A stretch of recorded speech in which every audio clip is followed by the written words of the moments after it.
Amit Goel of Amit Ventures, who's joining us on the show. Amit, good morning. Thank you so much for joining in. Let's start off with your view on the benchmarks and, an option structure that you are deploying at this point in time. Hi, good morning, Agam, and good morning to all your viewers. It's always good to be back on this channel.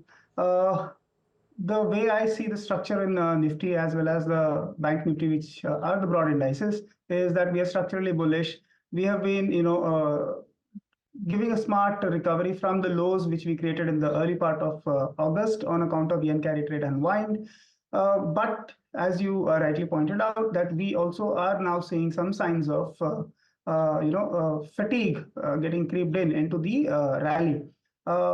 Nifty and Bank Nifty both, if you look at the candlestick patterns, have been kind of showing signs that they would want to consolidate here. Probably a time correction with a slight downward bias on both the indices is my view. For Nifty, I would wait to go long. It's still a buy on dip opportunity here. So any dip towards 25,000 with the maximum OI on the put side, which is the support, if it comes there, then I would like to build a long structure there. I do have, however, a trade on Bank Nifty for tomorrow's expiry. So if you allow, I'll explain that to you. Go ahead, Amit.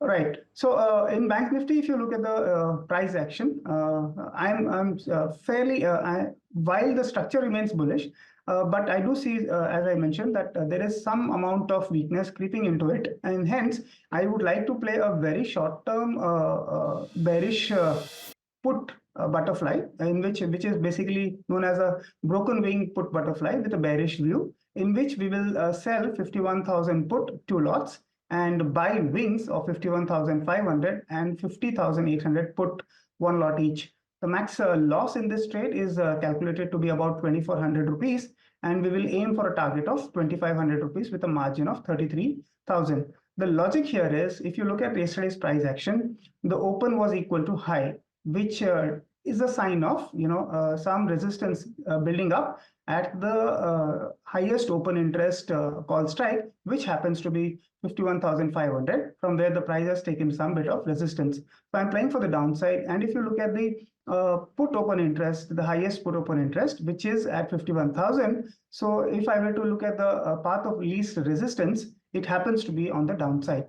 Hence, I'm playing for the downside for tomorrow's expiry. Just a follow-up question here, Amit, because you are buying just 1 lot against 2 lots sold. How do you manage your risk in this case? You have suggested that the maximum loss that you'd want to bear is around 2,400 rupees per lot. But can you give us a little bit more in terms of how you would manage risk here? So this is a broken wing butterfly in which we do have 2 lots of put buying. The strikes are 51,500 on the upside and 50,800 on the downside, while selling the 51,000 put 2 lots. So this kind of gives me an imbalanced wing with closer wing on the downside. So what I'm expecting is, if there is going to be any sell-off in the next couple of days, I'm at least assured of some profit on the downside. So the risk in this trade is only on the upside, with a maximum risk of, it's a defined risk strategy with a maximum risk of 2,400 rupees. Hence the calculation of 2,400 rupees on the downside, yes, on the upside. Yeah, right. I mean, that was my miss actually. I did not fully comprehend it, but yes, point well taken. Let's move on and talk about the other stock that is also on your radar, Amit. Yeah, so I'm trying to, move away from where the action is, Gujarat Gas, GSPL, Geo Finance, right? I'm trying to look at, when I look at the chart of Reliance, which is, while it has also mimicked what Nifty and the broad indices have been doing, but if you notice Reliance's chart, it does have a pivot resistance at about 3,200 and a pivot support at 2,900 levels. With the market at 3,000, it has an even Steven gap on 200 points on both the sides.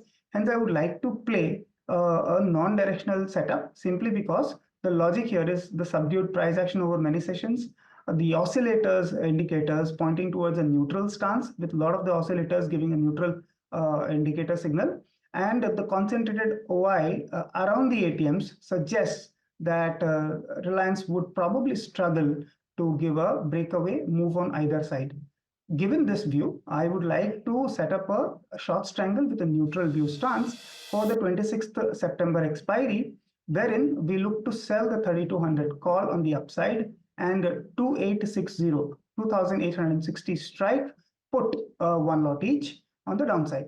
The rupee stop loss in this trade is going to be around 5,000, and we will aim for a profit target of also 5,000 rupees, giving us a 1:1 RR with a margin of 1,20,000 rupees. Okay, so a simple and straightforward, well, short strangle on Reliance Industries with the expectation that it remains range bound. Amit, on that note, thanking you for joining us and taking us through your views and, of course, giving us these two option structures to work with.